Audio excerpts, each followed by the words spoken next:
how to fix messenger video call problem. Hey guys, welcome back to 1 million ideas YouTube channel. In this video I will show you how to fix messenger video call problem. So friends, first of all, make sure that your friends camera is working, and if you're facing some problem for video call, then I will show you how to fix it. So guys, you have to go to your settings,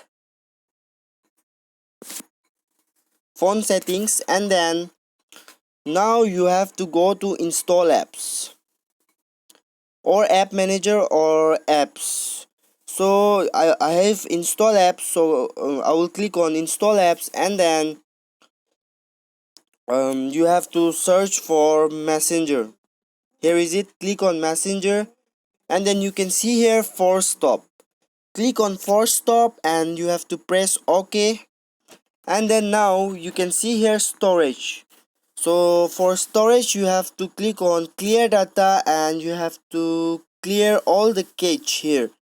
Now go back and then you can see here app permission. Click on app permission, and then first of all you have to allow the permission for camera, and then you have to allow the permission for microphone, and you have to allow all the permission here.